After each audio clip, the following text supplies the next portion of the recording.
Ensuite, on change de registre, on passe à du jeunesse avec Les fantômes d'Ebenezer X de N.M. Zimmerman aux éditions Mijade dans la collection J. Et là, on change totalement de registre parce que c'est un jeunesse hyper drôle que je ne pensais pas lire parce que je connaissais pas le titre. Et quand j'étais en librairie, que je cherchais des livres un peu pour le pumpkin qui rentrait dans la catégorie Esprit es-tu là, eh bien... voilà, ce livre m'a attirée et je l'ai découvert et je l'ai quasiment lu aussitôt après l'avoir acheté. On fait la rencontre de Joshua, qui est un préadolescent, un adolescent de 14 ans, qui est un adolescent dit à problème parce qu'il s'est fait virer 3 fois de ses écoles précédentes et là, ses parents ont eu marre et du coup ils l'ont carrément mis dans un pensionnat qui se dit qui transforme les pires vauriens en gentlemen. Alors je sais pas trop si c'est vrai. En attendant, Joshua lui il est vraiment paniqué à cette idée d'aller dans un pensionnat parce qu'il est pas trop sociable et voilà, il ne sait pas se faire d'amis et en plus Joshua a un don, il est médium et donc il peut parler et voir les fantômes et les esprits. En parlant de fantômes, il a une sœur jumelle qui s'appelle Rose, qui est devenue un fantôme depuis qu'elle est morte il y a 10 ans.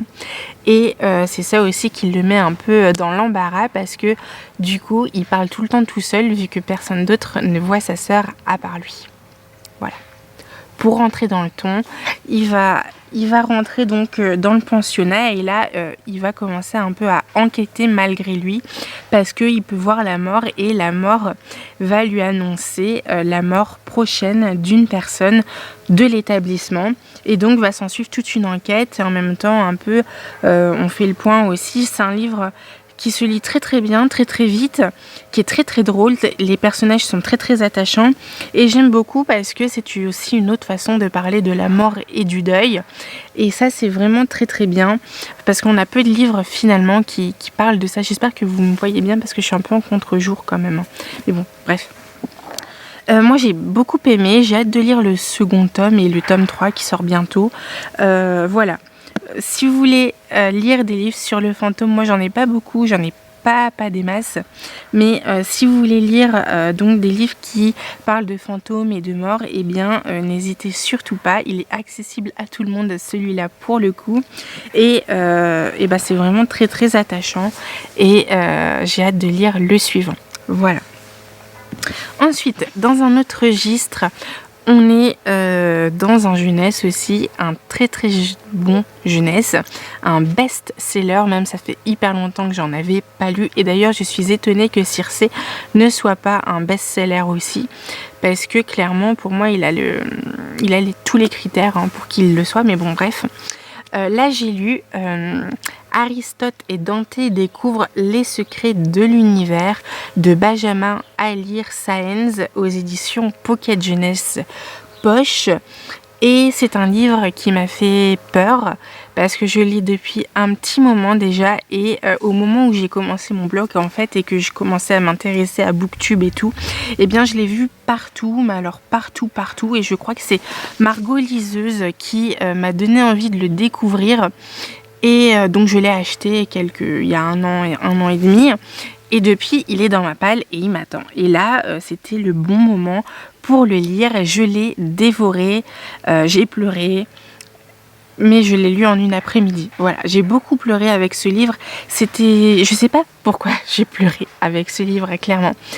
Parce que c'était beau, parce que c'était fort, parce que c'était puissant, parce qu'il y avait 2 personnages. Non, c'est pas 2 personnages. C'est tous les personnages, autant les parents d'Aristote, autant les parents de Dante, autant Aristote et Dante eux-mêmes sont des personnages hyper attachants, hyper forts, hyper puissants, qui cherchent à faire ce qu'ils peuvent pour améliorer leur vie et pour se défaire de... comment dire ? Alors, ça se joue plutôt sur Aristote et ses parents pour faire de leur négativité un peu, parce que du coup Aristote, il a un grand frère qui est en prison parce qu'il a commis deux crimes assez horribles. Donc du coup il est en prison et il vit un peu dans ce secret-là parce que personne ne veut lui parler de son frère, et il est un peu, voilà, il a 15 ans et il veut savoir vraiment ce qui s'est passé avec son frère, pourquoi tout le monde a arrêté de lui parler de son frère. Voilà, et en même temps il n'a pas d'amis, et là il découvre Dante qui vient d'arriver, qui va lui apprendre à nager. Ils sont pas du tout pareils, mais une très très forte amitié va se lier. Et d'ailleurs, à côté de ça, c'est plus que de l'amitié, hein, clairement. Quand tu as un niveau d'amitié comme ça, c'est clairement plus de l'amitié, et il va se naître une histoire d'amour qui n'est pas elle survient un peu brutalement, l'histoire d'amour, mais en même temps elle n'est pas si brutale que ça, parce que comme je vous ai dit, l'amitié avec Aristote et Dante est très très forte. Donc c'était sûr qu'à un moment donné ça allait se changer en sentiment amoureux. Mais après c'était plutôt le travail. Il a dû travailler sur lui, parce que avant de reconnaître ses sentiments pour Aristote, il a dû comprendre qui il était, ce que sa famille était, et il a dû comprendre les secrets en fait de sa famille, quoi, et les secrets qu'il portait en lui. C'était très très beau, c'était très très bien écrit, c'était des chapitres courts mais en même temps très percutants. Et je vous ai dit, je sais pas trop pourquoi j'ai pleuré, parce que j'ai pleuré à la fois de tristesse, de joie, de mélancolie. Il y avait un peu tout, il y a un peu tous les sentiments qui se regroupent dans ce roman, et ça fait très très plaisir de lire ça, parce que c'est pas tant finalement un roman qui nous permette de mettre des réponses à nos questions sur l'univers, ou sur ce qu'on est nous et quelle place on prend dans l'univers, mais c'est plutôt sur la question de comment les garçons mettent des regards sur ce qui se passe autour d'eux, et donc dans leur univers et dans l'univers commun qu'ils ont. Je sais pas trop si c'est bien clair ce que j'ai dit, mais c'est comme ça que je le ressens. Et il y a des fois, il y a des passages, je me dis que je suis un peu exactement comme eux quand je regarde juste une feuille. Franchement, je peux passer des heures c'est peut-être aussi ma génération, parce que je peux être très très sur mon portable à l'heure actuelle, mais je me dis que ça se passe en 1987, et je me dis que j'ai pas changé. Je veux dire, je peux regarder des heures un coucher de soleil, jusqu'à qu'il se finisse, quoi, bien sûr, mais voilà, il y a des trucs en rapport avec la nature que pour moi j'ai, et donc du coup je me suis beaucoup identifiée à eux, et j'ai juste adoré, quoi, clairement. Voilà, ça m'a fait pleurer, et je ne peux que vous le conseiller, comme les 99 autres % des personnes qui ont adoré. Vous ne pouvez pas passer à côté de ce livre, parce qu'il est clairement d'une beauté sans nom, quoi. On reste dans la mélancolie. Vous avez vu les transitions hyper vite. On continue dans la mélancolie, dans la tristesse, dans la joie, dans le bonheur, mais tout ça réduit, parce qu'on n'en prend pas conscience tout de suite, mais en même temps c'est là aussi, ça dépasse ce qu'on peut se ressentir et connaître. C'est vraiment hyper puissant, et c'est la saga Sunny que j'ai fini. Je suis très triste. C'est les tomes 5 et 6 donc de Sunny. Ça y est, j'ai enfin mis un terme à cette série, alors que je voulais les lire dans 100 ans, et clairement dans ces livres je pensais pas, en fait c'est ça, je me dis à chaque fois je suis assez triste quand je finis un de ces tomes, parce que c'est vraiment assez triste en fait. Peu importe ce que font les enfants dans le bouquin, qui jouent dans la rue, qui jouent au ballon, qui volent, qui regardent un nuage passer, la rivière couler, qui fassent plein de trucs, ils ont toujours en tête qu'ils sont orphelins et que leurs parents les ont abandonnés, clairement.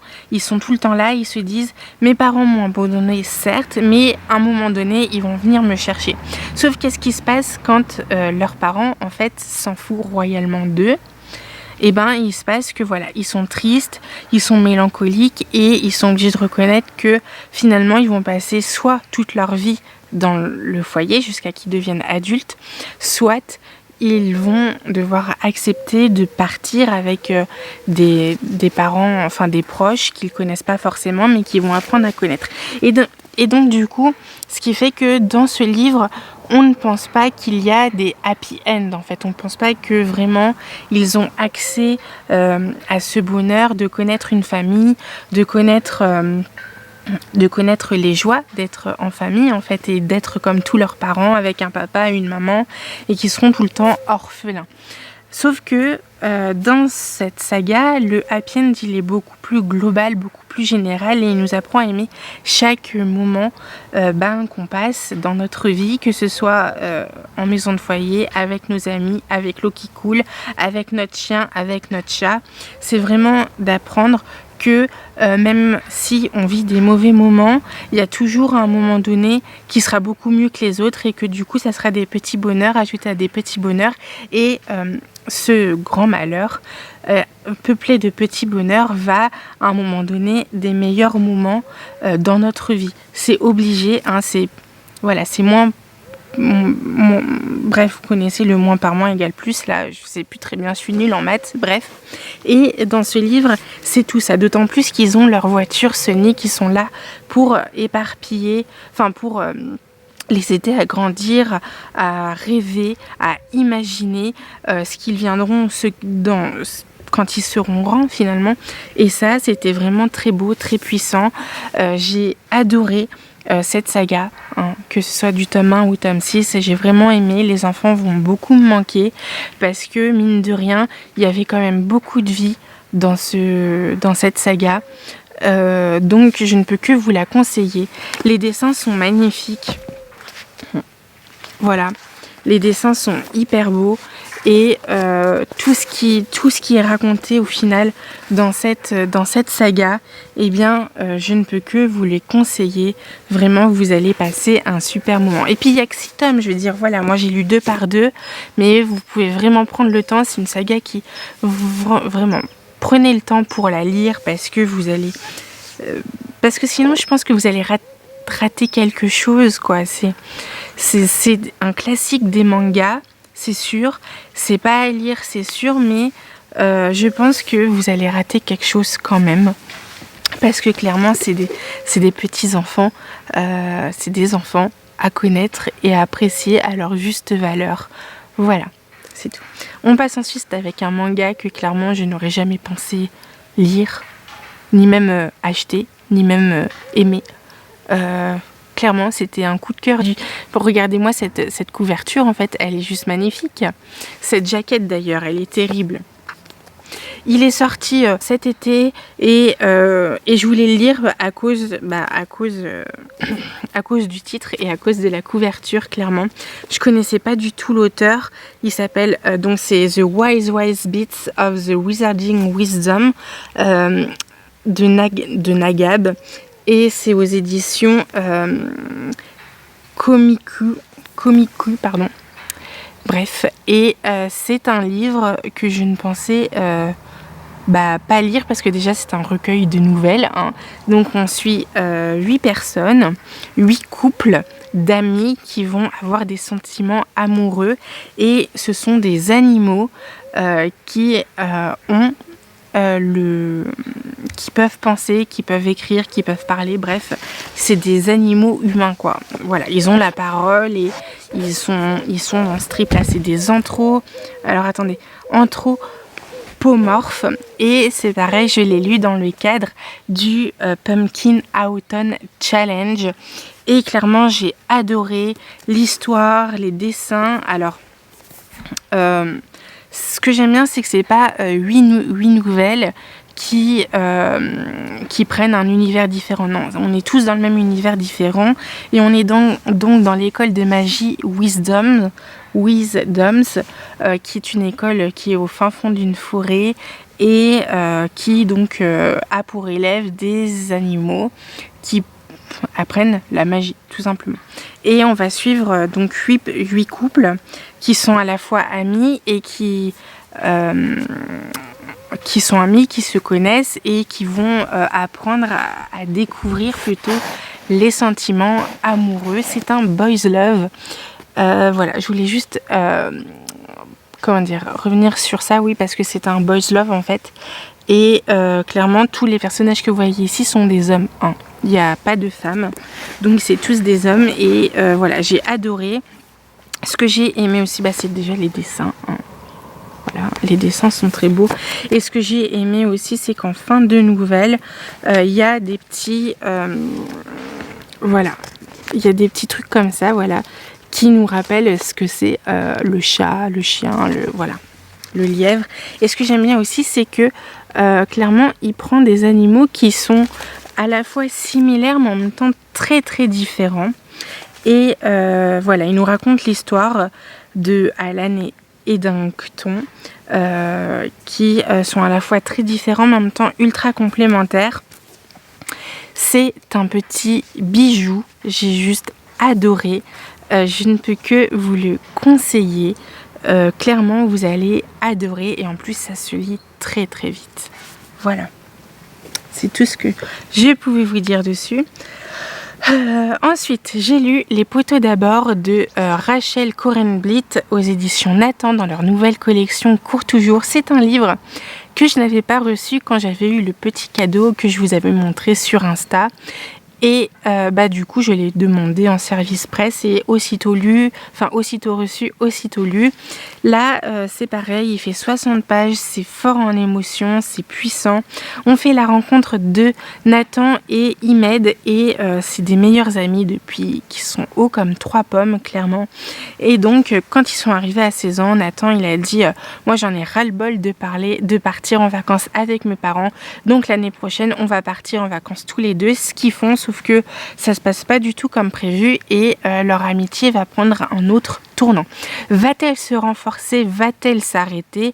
Je ne peux pas vous le dire, sinon vous ne pouvez pas découvrir le bouquin, on est d'accord? Donc vraiment, je vous le conseille parce que là aussi on peut se retrouver dans cette amitié forte et puissante. Hein. On a toujours les meilleures amitiés comme... c'est comme les vacances en fait. C'est celle... Qu'est-ce qu'il a dit? Alors attendez.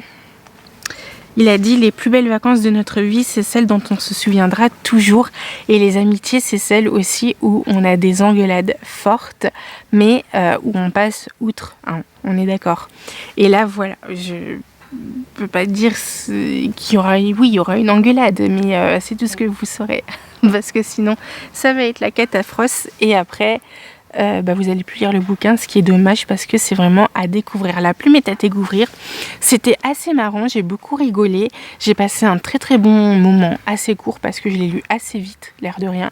Mais clairement, j'ai adoré et j'ai hâte de découvrir les autres livres de Rachel Korenblit. Si vous en connaissez, n'hésitez pas à me le dire en commentaire tout simplement. Voilà, c'est tout. On passe à la suite, au dernier livre. J'en ai présenté pas mal. Hein. Et c'est tous des coups de cœur d'ailleurs. C'est tous des coups de cœur. Sauf peut-être, comment ça s'appelle Les fantômes des Besner X. C'était un très bon moment de lecture.